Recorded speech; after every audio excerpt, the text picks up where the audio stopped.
Tired of hearing it's just the market and you're struggling to sell your property? Then this video is for you.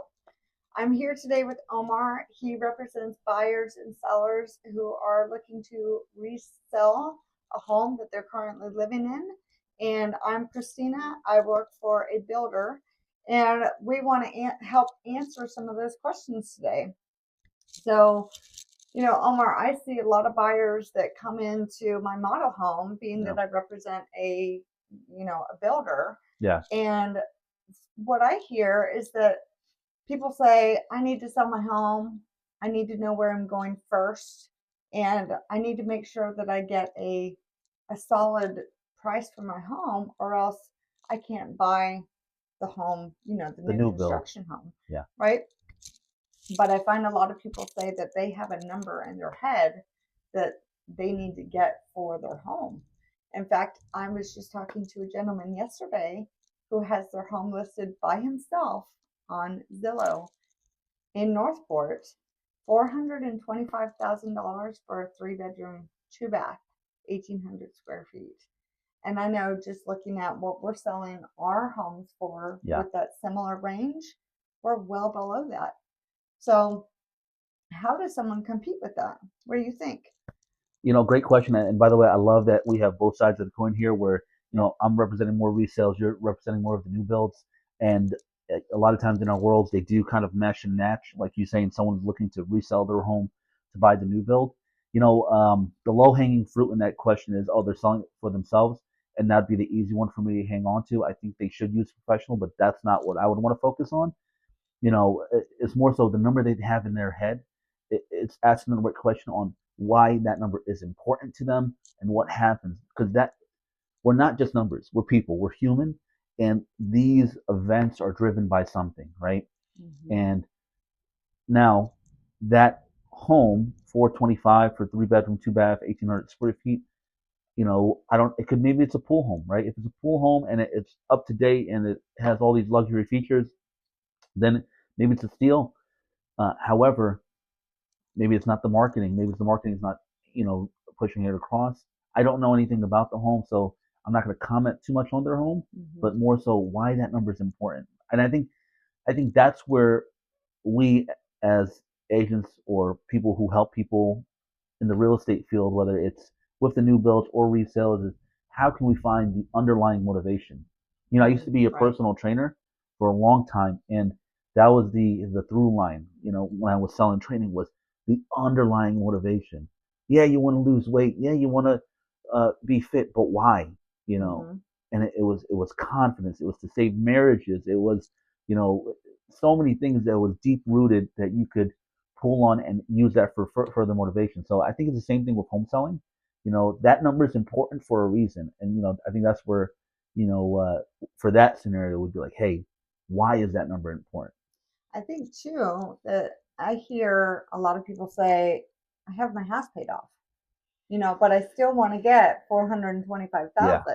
But then on the flip side, I want to get a good deal from the builder, or I want to get a good deal from the seller who's trying to sell their home, on a resale. And, you can't have it both ways, right? Yeah. Yeah. And that's a tough one too. I mean, listen, I've been a buyer and seller. You've been a buyer or seller. Yeah. We've had multiple properties ourselves personally. And, that fear of missing out is a real thing. Yeah. And I think that's where the misaligned in perception and reality is. We're all afraid to lose out. And we could say this here, me and you, but then when I list my house on the market next year or 2 years or 3 years from now, I'm going to have to fight the tendency to do the things that the sellers we see today have a problem with here in Florida. Right. And the market has changed. So maybe if I could ask you a question, sure. What is it that you feel has changed the most in the market here in Florida? I know you shared an article with me the other night about nationwide stats. So you could talk about that, but also maybe compare it to what you feel Florida has been, at least on the new build side. And then I could always give you my thought on the resale side. Mm-hmm. Well, I think that we just have an overabundance of inventory out there.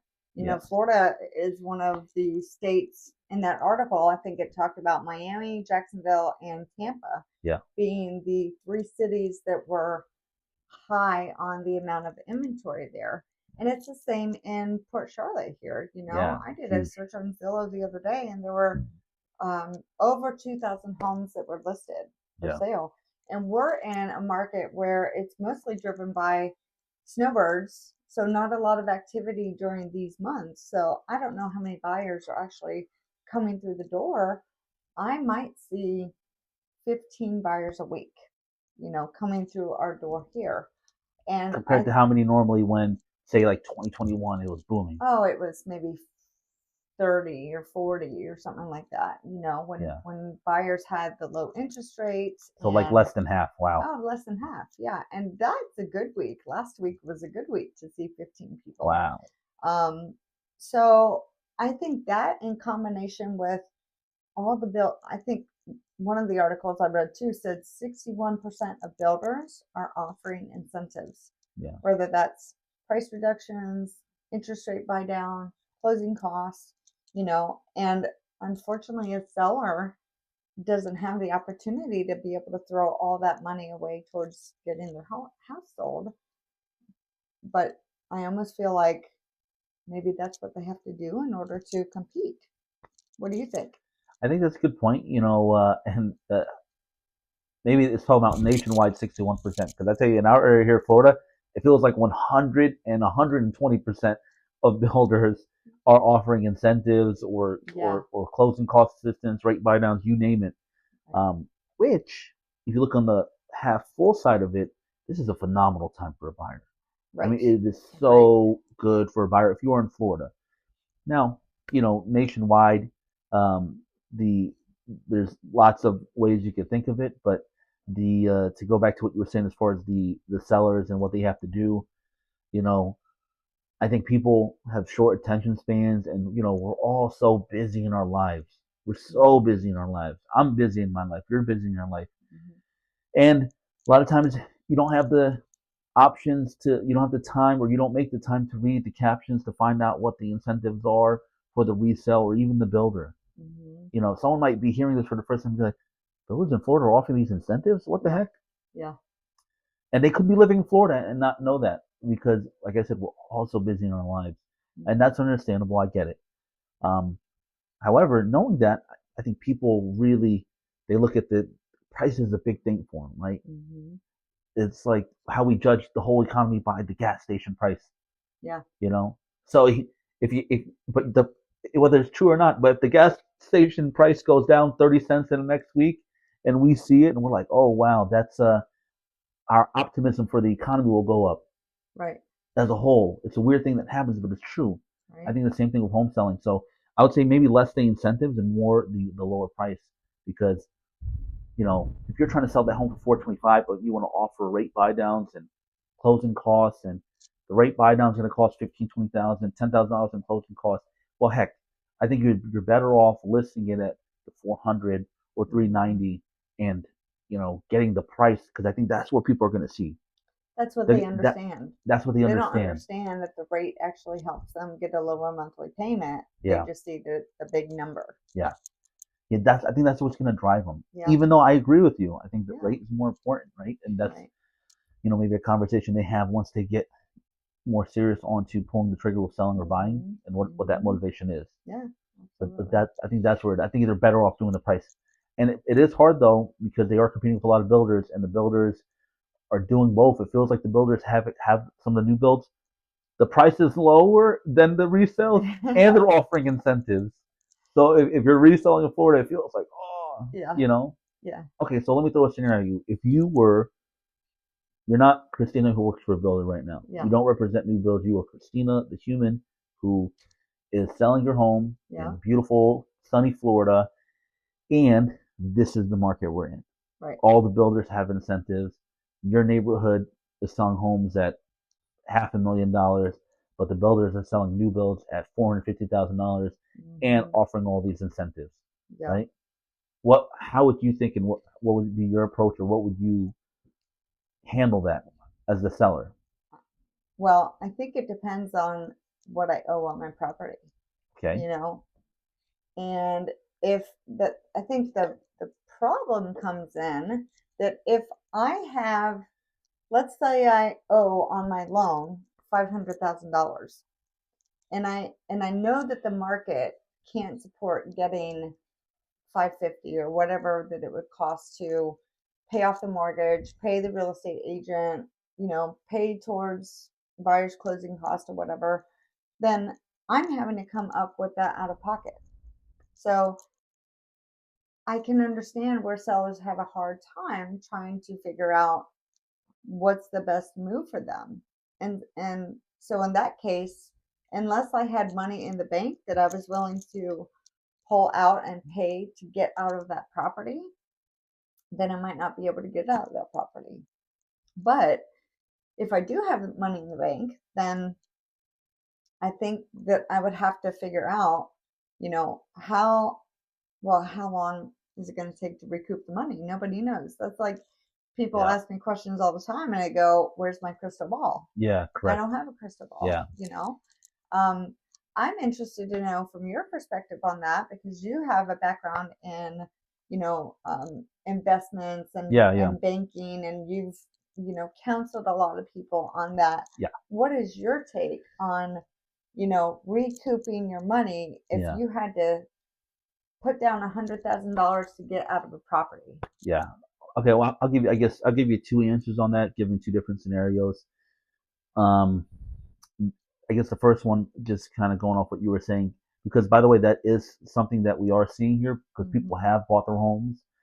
In Florida, it was the peak in late 2021, early 2022. Yeah. So if you bought your home in 2022 and something happened, a life event happened, something where you feel compelled that you have to sell and you need to, Right. and it's not just an investment anymore, but it's family, it's death, it's divorce, it's kids, it's grandkids, whatever it may be that's driving you to sell, and you bought your home 2022 for the high price, and now here we are in 2025 and it's gone down and you're looking at a 10-15% loss, and you took a big mortgage and you have to come up with money table, because that is starting to happen. Right. With some people. I speak to a lot of agents, and I know a handful of agents in my brokerage who have told me that they've had people sellers who have to bring money to the table. Yeah, sure. So I guess my answer to them, now this is me as, my investor side thinking of it, I remember when, say, the stock market or whatever it was going in. I'm not a financial advisor, so I'm not giving this as financial advice to people. However, I would say that sometimes if you have to sell, or if you have to move forward to grow, realizing the loss is the best thing you can do, right? Versus waiting and hoping. Now, if you don't need to sell and you just want to sell because you don't like your house, then you might have to just sit into it for a few years, 5 years, 7, whatever it is, until you feel that the market has recovered. You feel good about your investment. However, if you need to sell that because of a life event, and sometimes you got to swallow the hard pill, and that might be taking a loss on it, and you won't get your down payment back. Maybe you break even on there. Maybe you have to bring a few $1,000s to the table. That is a hard pill to swallow.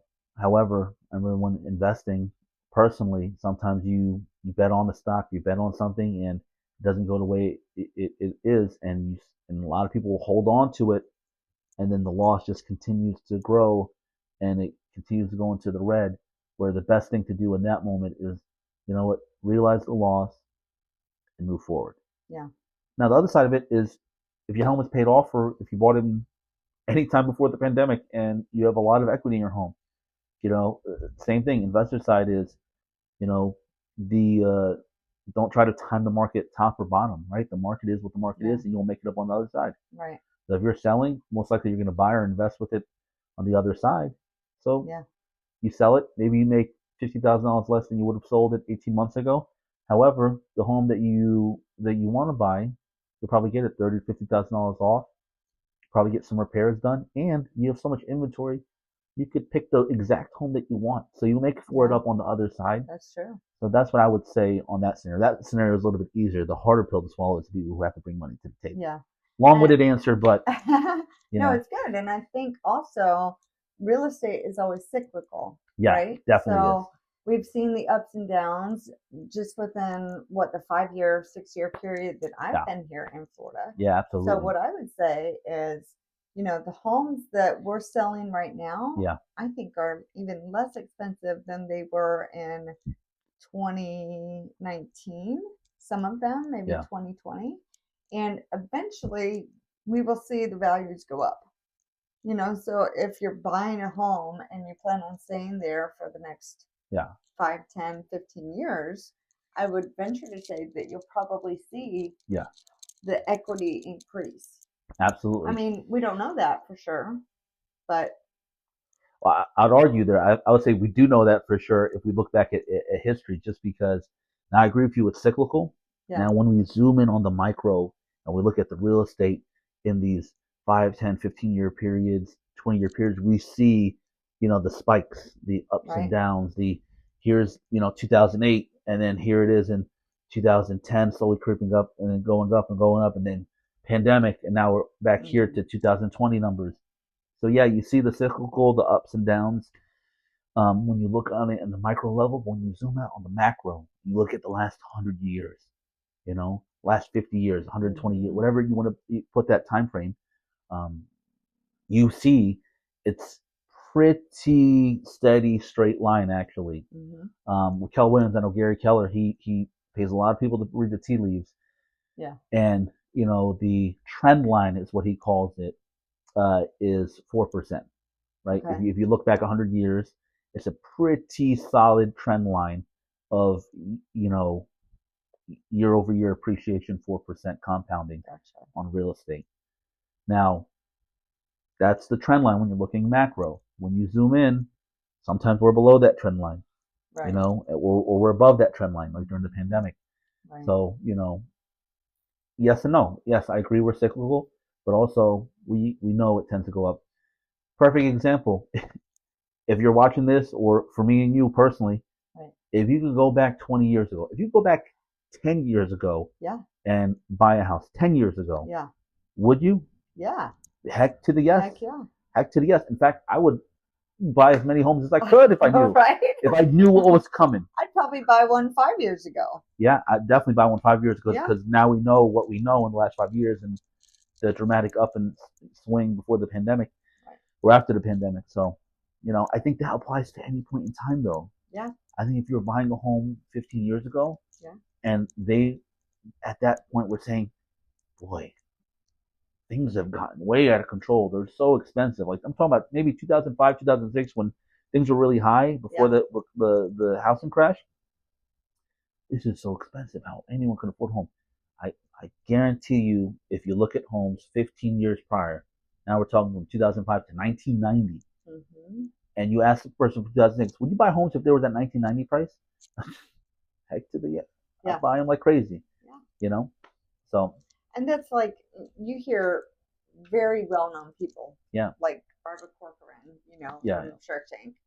Yep. Now is the time to buy real estate. Yeah. It doesn't matter what year or what time frame.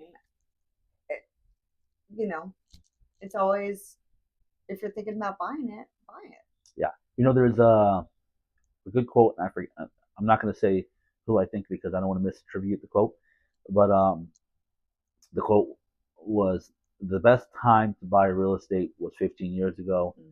The second best time is right now. Yeah. Right? So it's in line to what we're talking about, you know, and if you're specifically here in Florida, right, and that is big picture thinking long term. If you're thinking long term game, now is always the best time. Yeah. But if you're thinking, okay, short term gain, you know, places like Florida right now that we are in a buyer's market. Not most of the states are still not where we are. I think we are the leading indicator here in Florida. Yeah. We are. When things go crazy and selling fast and they're, you know, the market's on fire, it happens here first and it happens here harder. Same thing, vice versa. When the market slows down and things start to turn the other corner, it happens here first and it happens here harder. I mean, think about it. We talk about Port Charlotte and our area. You know, we're almost at a year's worth of inventory, 10, 11 months. Yeah. And that's crazy because 3 years ago we were at 2 weeks of inventory. Yeah. You know? It's crazy. So it's We'll If you're a see what buyer, happens. if you're a buyer, it's fantastic. It Anything is. over 6 months, consider it a buyer's market, Right. or anything over 6 months of inventory. Yeah. Yeah. Yeah. Well, we'll see what happens, right? Okay. So, but before, like, so if we were buyers, Yeah. right, and we wanted to buy an investment property, we're thinking about relocating, what would be, I guess, a wish list for an average buyer that you would think coming from a northern state? As an investment property? As investment property, maybe a home that they come snowbird, something that we hear like most of the time, and what would drive them over here? Because then I want to talk about why they're not doing it then. Well, I think if you're looking at a snowbird, so you're talking about a second home where they might be here a couple months out of the year. Yeah. What I hear a lot of times is they're very price driven. Yeah. You know, 300, 350 max is usually what I see with people coming in, but they also want the amenities. They want a gated community. They want a lot of the things that the higher priced homes offer, but they want to pay a lower price. And I get it because you have, you know, two households that you're having to manage. You're paying taxes. You're paying for, you know, your utilities and so forth.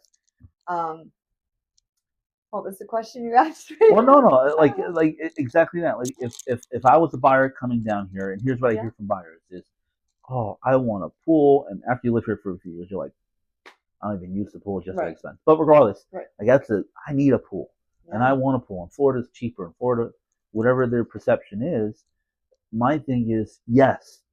Yeah. I agree with you. It is cheaper down here in Florida. You can get a pool home. You know, the taxes are lower for most states, especially if you're coming from a city state. We're talking about Chicago. We're talking about New York. We're talking about. They want to escape the winter too. Oh yeah, you're not going to escape the winters in any other state, but maybe Florida and maybe Texas. Like South Texas. You have to be really far south. Yeah, exactly. Like south of Dallas area. I agree with that. My thing is, yes, all of that is true, and yet, you know, buyers are still afraid to pull the trigger or afraid to make the move, even though we just said that this is such a fantastic buyer's market if you're looking to buy here in Florida. Because I think that people are still waiting to see if we're going to go farther down. Are the prices going to decrease more? You know? So once you start seeing a pattern, it's like, well, I don't want to buy at the height of the market. Yeah. But, I mean, shoot, I just bought some stock like a month ago. And yeah. Like, if I would have bought it like 5 weeks before that, I would have paid a lower price. But there's no way of knowing like where the bottom is. Yeah. Now, I mean, exactly. There's no way of knowing what the bottom is. However, we could always look at what's going on compared to the last few years. And if their states have not caught up to the trend of Florida, where Florida is the lead indicator, and we're 3 years into a down market, you can get homes 15%, you know, sometimes 20-25% lower than where they were just listed a couple of years ago, new builds and resales. Yeah.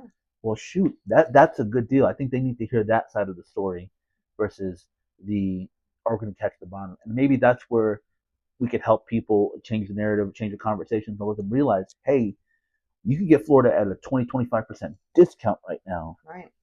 Come and grab it. Yeah. You know, because that's what happens with the stock market. When the stock market goes down 15-20%, you know, the savvy investors see it as they don't, even if it goes down 5 or 6% more, they know, like, when you spread out long term, play the long game, it's going to go up. And they say, all right, you know what?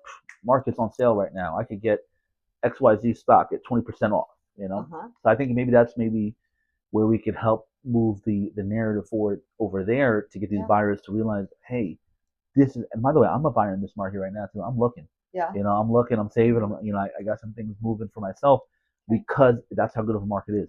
I'm stretching myself a little bit so I could grab something because I don't know the future, but I know the past. Right. And we are down a good bit, and this is a great time. Yeah. Yeah. And I think that for me, just what I see with the builder that I work at, I mean, we're not making profit. You know, so we're basically giving homes away. Yeah. Now, you know, there's still, you know, negotiating there and what's going to work for the buyer and what's going to work for us. And there's a certain number that they're not willing to go below. But it is a great time, and builders are really trying to work with buyers to help them figure out what's going to be best for them. Yeah. Is it the payment? Is it a cash price? But there's only so much that we can even do on our side. I don't care if the builder is a multi-billion-dollar industry.